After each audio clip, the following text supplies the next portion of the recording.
natatakot. Mga taga Bukidnon. Mga warrior yan, Madam Chair. Warrior Mga yan. taga Bukidnon yan, taga Mindanao yan. Hindi po yan magtatakip na muka. O, kita nyo? Mga totoong tao talaga yan. Galing. Ayan. Nakasandal sa pader ni SP Subiri. Ayan. Manyaring mag-oath muna po kayo. Attorney Alberto, please.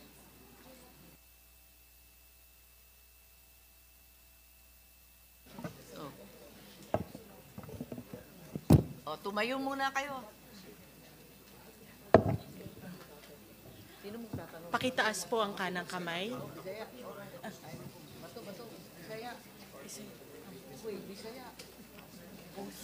Sige. Oath po na. Ay, sasabihin ko po yun.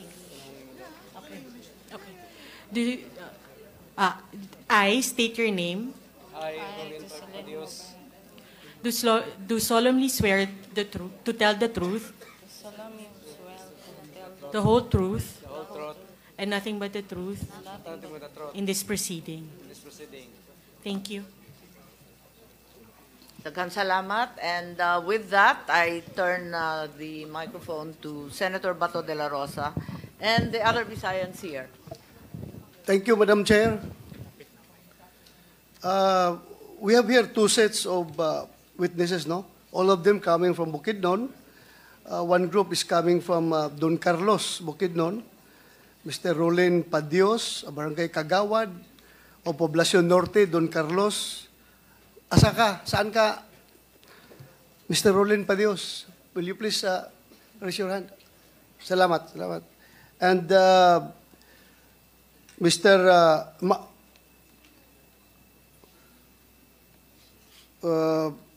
Miss Jocelyn Movera, please raise your hand. Thank you. Miss Andrea Rizaba. Salamat. Ang second set of witnesses ay si Mr. Jesse Jem Henelio. Thank you. Miss Marty Jane Divino. Salamat. Unang-una, magsumikap tayong magtagalog, ha? Para maintindihan tayo ng buong Pilipinas. Kaya niyo magtagalog? Kung hindi nyo kaya, magbisaya kayo, hindi pa-interpret. Kaming dalawa ni Senate President mag-interpret. Pwede sila magbisaya na tubag, pwede sila sumagot ng Bisaya, and then interpret mo na lang. Yes po. Senator Bato. Yes po, Madam Chair, Senate President. Don Carlos. Yung iba nakadagkagan. Dangkagan at Don Carlos. Unang-una, nagpasalamat kami sa inyo at buo yung kalooban nyo na pumunta dito at magsalita at walang cover na kahit kunti sa mukha. You are a true Mindanaoan. A warrior spirit of people from Mindanao. Talagang hindi natatakot. Pero kung may kunting takot man kayo, tanggalin na nyo yan, ha? Andito kami ni SP. We will protect you by all means available. So, tanong ko lang muna, si Barangay Kagawad, Rolin Padios. Pwede mong i-share sa amin kung ano yung nangyari dyan sa People's Initiative sa inyong lugar sa Bukidnon? Una sa tanan, Honorable Sir, yung punto. Kung okay ba, Bisaya lang ko? Yes, go ahead. Okay. Sa unang adlaw, gitawagan ko sa atong ISB, sa atong lungsod sa Don Carlos, si ISB Mateo. SB Mateo. Tinawagan daw siya ni SB Mateo. Nangingon sa sako nga nanginanlan siya og tao nga mga napulo ka buok. He said to me that he need people, around 10 of them. Ang tubag na ko siya, okay, way problema basta kay unsa man na nga trabaho makasapi sila or dili. Ang ingon niya nga makasapi daw. Ang sagot niya, ang sagot ko is wala problema, okay. Ang tanong ko, kung magkakapera ba sila? At ang sagot ni Kusihal ay, okay, magkapera sila. And pagkasunod na adlaw by Friday, this January 26, May schedule ako nga meeting sa barangay, farmers meeting. Ako manggod ang chairman sa agriculture. So ang among kapitan nakahibalo nga nami farmers meeting katong nga time. So the following day, I called for a farmers meeting. Alam yun ng aming barangay kapitan. Mga banda mga 1 PM man mi nagsugod og meeting, mga banda alas 2, nagtawag si konsihal sa ako nga nana sila sa barangay court sa among barangay dool sa covered court ay nangita sila binyo. So nagingon ko nga brown out man sir, wala tay ingon siya okay ra daw kay gamay ra daw sila. So around 1 o'clock, nag-start kami. Then 2 o'clock, tumawag si Konsihal Mateo and nagtatalong sa binyo. At sabi, hindi pwede dahil burnout. Sabi mo, burnout dito. Okay. Moto nag-ingon ko sa akong sa among administrative nga kung pwede ba sila mo meeting dito kay gamay ra man sila. Ingon siya nga di pwede kay burnout ko. Okay ra man daw sila kay gamay ra, di pud sila mo gamit og kuryente. Nitubag tong among nga administrative nga ingon siya nga okay lang, may problema kay gamay dali ra man pod.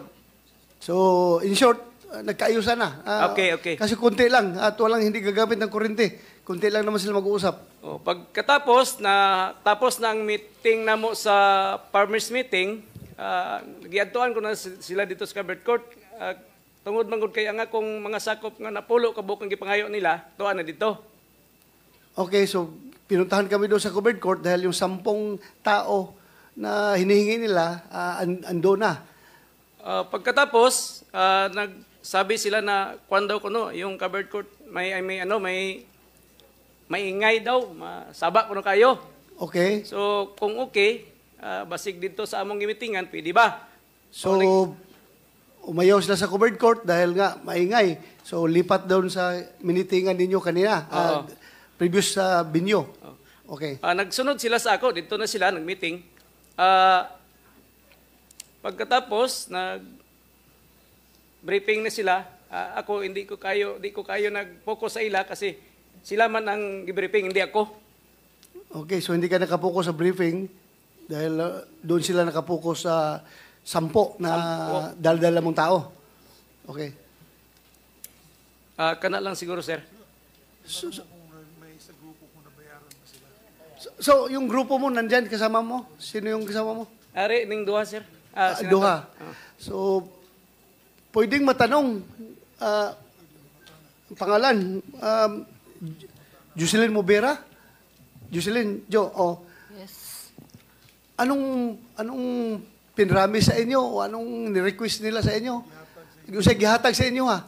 Unsay gihangyo nila sa inyo ha? Ana sila pag ingon nga magpa-perma daw mi sa mga tao dayon inadlawan mi nila og 1.5. So, sabi nila, magpapirma kami sa mga tao at bibigyan kami ng bayad na 1.5 a day. Oh. Sinong bigyan ng 1.5? Katong nag-adto dito nga nag-orient sa amoa si Adonis Gonzales o Adonis Ragasi. Adonis Gonzales at Adonis Ragasi. Sino yan sila? Taga Bukidnon, hindi? Kato si Ragasi taga Cagayan, then kato si Adonis nga isa si Gonzales taga Davao daw siya. Ragasi is from Cagayan de Oro and Adonis Gonzales is from Davao City. Yes. Okay, so ano nangyari afterwards?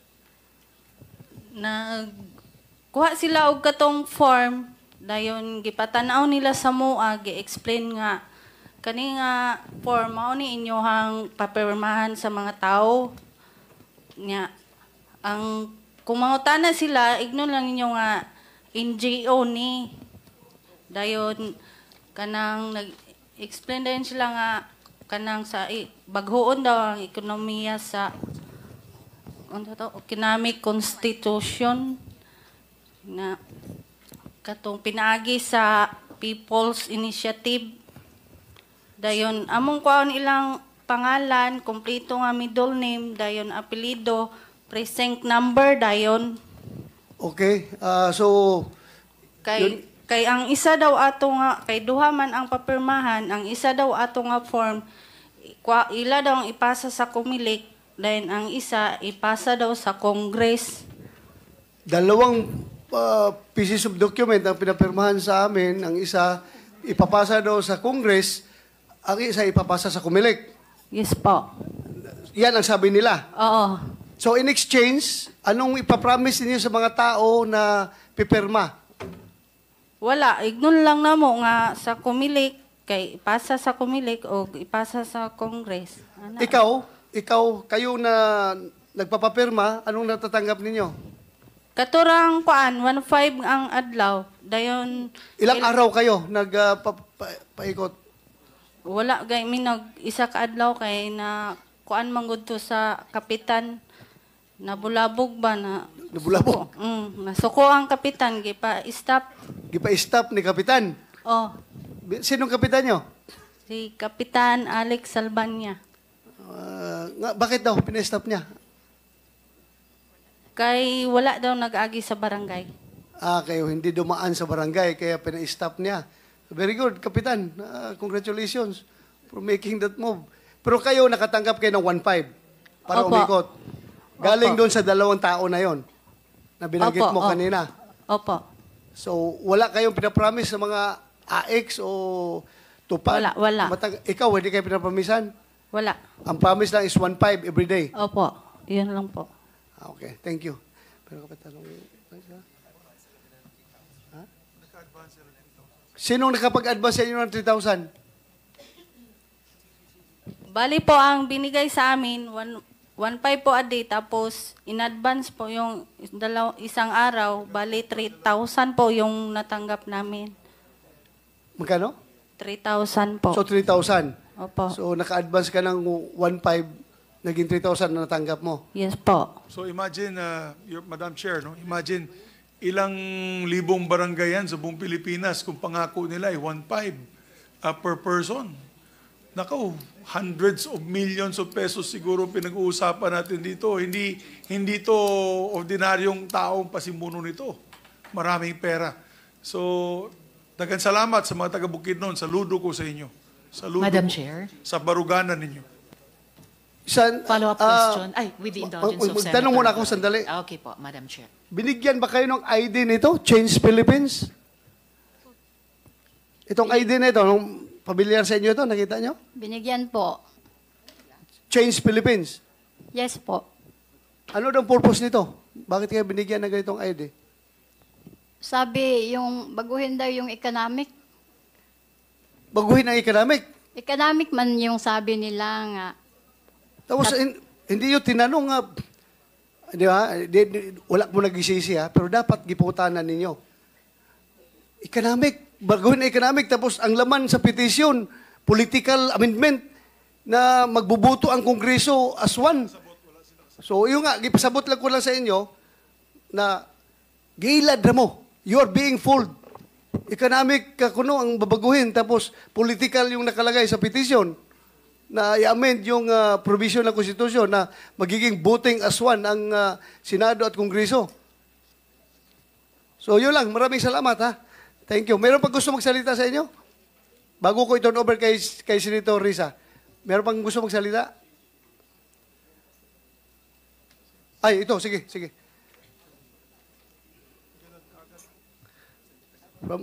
From Dangkagan, Bukidnon.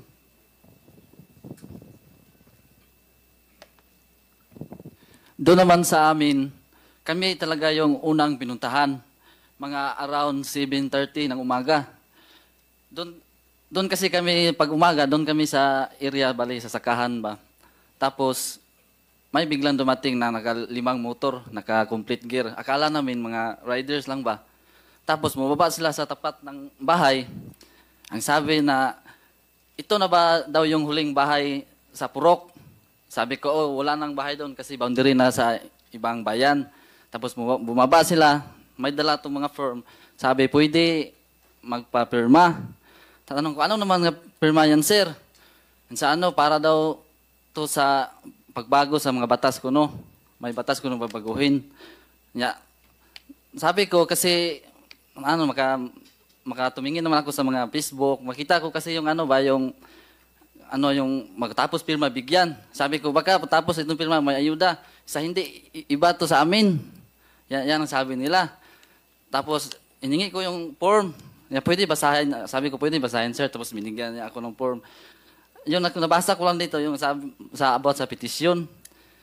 Biniro ko lang na tanong nga, baka anong petisyon to? Ka Marcos ba to? Ka Duterte? Tapos tumawa lang sila. tumawa lang sila, sir.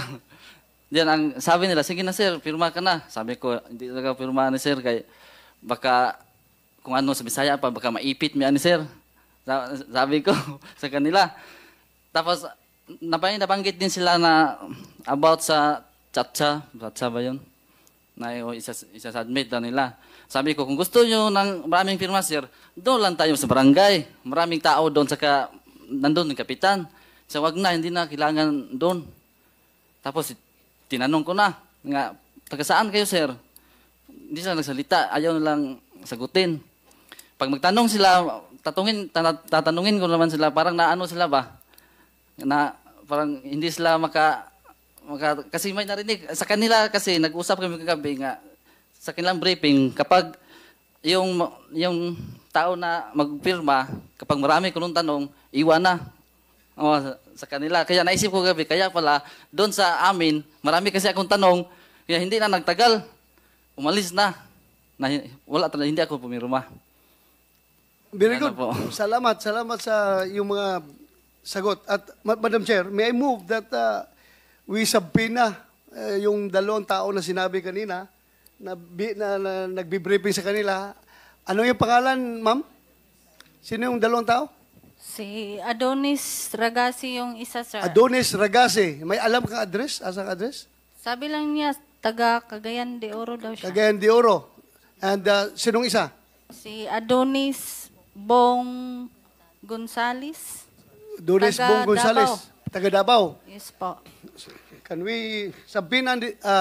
We have a second hearing to be held in Davao.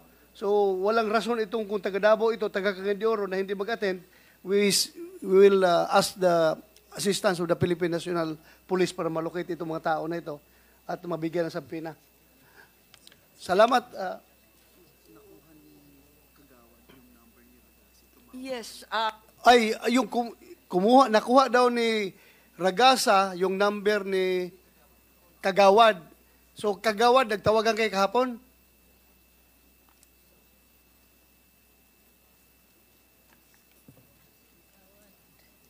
Honorable Sir, natawag sa sako kay gipaundang naman ko na ni Kapitan. So, suko man si Kapitan.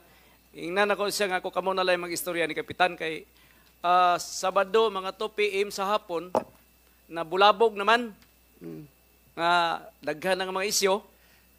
So, pwede bang ibigay mo sa komite yung number ni Ragasi? Para ipalukit namin kung saan siya ngayon at papuntahan namin. Nandiyan na. Paimbitahan namin, ha? Na naman si Rodia. Okay. Sir. Sige. Salamat. Okay. And Mary Jane Divino, pwede kang magsalita. With the indulgence of Senator Risa, we'll give you the floor later. Senator Bato, in the meantime, idadagdag ko rin, in Yes. addition to Ragasi and Gonzales, perhaps there are other representatives of the NGO. They said they represented Change Philippines. Kumbidahin din natin yung mga leader ng Change Philippines. So, Madam Chair, I'm about to move for these people to be issued subpoena also. The people behind Change Philippines. May address naman sila dito, Madam Chair, Cagayan de Oro. They're Tri-Q Building, Rizal Street, Cagayan de Oro City. Baka kapitbahay pa ito ni ISP. May telephone number din. Yes, Mary Jane Divino. Madam Chair, can we continue with Mary Jane Yes, Divino? please proceed. Please proceed. Please continue. Yes Yes. po, ako po si Mary Jane Divino. Ako po yung naka-perma doon sa form po.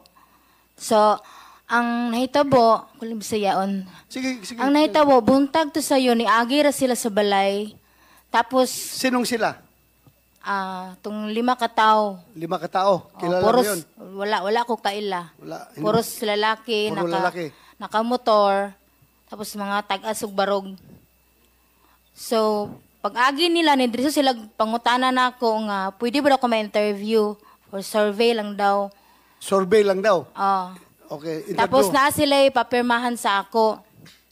Meron silang papirmahan sa akin. Dayon, ilang ipangutana kung pila may kabuok sa balay, pila ang butante. Dayon, Tinanong nila kung ilan kami sa bahay, ilan ang botante. dayon, pag humana to, napapirma na dayon siya. Anong pinapirmahan niya? Yung form na may yung People's Initiative. O, pinapirma ka ng People's Initiative na form. Apo. Pumirma ka? Yun nga po, nakapirma po ako doon na wala pong tanong kasi po nangyari, bago po yun dumating sila, puyat po kasi talaga ako doon ng 2 araw kasi kagagaling ko lang po ng libing. Tapos po nung dumaan sila, sabi nila for interview lang. Hindi na po ako nagtanong-tanong. Tapos nung pagkatapos ko pong pumirma, nabasa ko po yung tinanong ko kung anong ibig sabihin. Ang sabi nila, kuan daw, ang balaod daw, ang ako nung ipirmahan, balaod daw, nagpamatod nga, dili daw makapanday og balaod ang babaw kung dili magikan dili sa among mga butante. Okay. So walang promise sa inyo na bibigyan ka ng kung ano-ano? Wala. So nailad ka lang, diretso. Yes. Perma ka. Nakapirma. Parang misrepresentation. Sinabi sa'yo, survey lang ito. Survey, Apo. tapos pumirma ka kaagad. Yes po, Your Honor. Walang pera. Wala po. Thank you. Salamat. Madam Chair. Yes, Senator Risa? Yamanak, Madam Chair. Sa ating mga resource persons mula sa Bukidnon, interesante yung pangalan nung isang Adonis. 2 Adonis, dito sa isang kaso lang. Dalawa. Yung Adonis Ragasi, siya po ba yung tumakbong mayoral candidate ng Cagayan de Oro noong 2022 laban kay dating FIVIDEC Administrator Pompey Lavinia? Siya po kaya ito, yung tumakbong CDO Mayor, itong Adonis Ragasi, sir? Di may kabaluan na, Madam Chairman, kung makaila. Hindi na makilala. Okay lang po. Salamat kaayo. Baka, Madam Chair, pwede na lang natin pa-confirm sa COMELEC. Kasi hindi naman ordinaryong pangalan yung Adonis and yun na nga po, may public and media records na tumakbo siyang mayoral candidate sa CDO. Actually, Madam Chair, we have videos of the incidents sa Don Carlos. So, tumutugma ngayon video doon sa nakikita namin sa social media pages. So, if it is one and the same person, then he should be the one that's invited. Imbitahin natin siya. Salamat kaayo, SP. Agyaman Madam Chair. Thank you very much. Senator Bato, are you Yes, through ma'am. with interpellation or are there further questions? Si Jocelyn po ay nakapagpirma ng kabarangay nila, mga 150. Totoo ba itong 150 ang napapirma niya? Sa 2 lang dito sa kasama ko, sir. 2 lang. kami. Pero around 150 ang napapirma nila. Opo. Sige, thank you. Yun lang, Madam Chair. We Maraming just- salamat, ha? Thank you. Thank you very much, Senator Bato. We very Dagan quick- salamat, Mama, just say, dagan salamat sa akong mga kigsunan sa Bukidnon. Gipakita ninyo ang inyong isog na wala mo mahadlok para sa demokrasya sa atong nasod. Napakita po sila ng tapang para sa demokrasya ng ating bansa. So maraming salamat, mga taga Bukidnon. Ako mga silingan, thank you po. Dagan salamat. May nahanap yung ating staff sa pangalan at retrato ni Adonis Ragasi. Baka makilala nung testigo natin. Yun ba yun? Yung nariyan? Pwedeng, Pakita na lang yung picture, please. Yes, confirm. Siya daw confirmed. So, SP, yan ang kinakailangan isampina po natin sa lalong madaling panahon o at least imbitahin man lang. Maraming salamat sa ating mga testigo na matatapang at hindi nagkuble, hindi nagbelo, hindi nagtago at talagang personal na dumating dito sa Senado.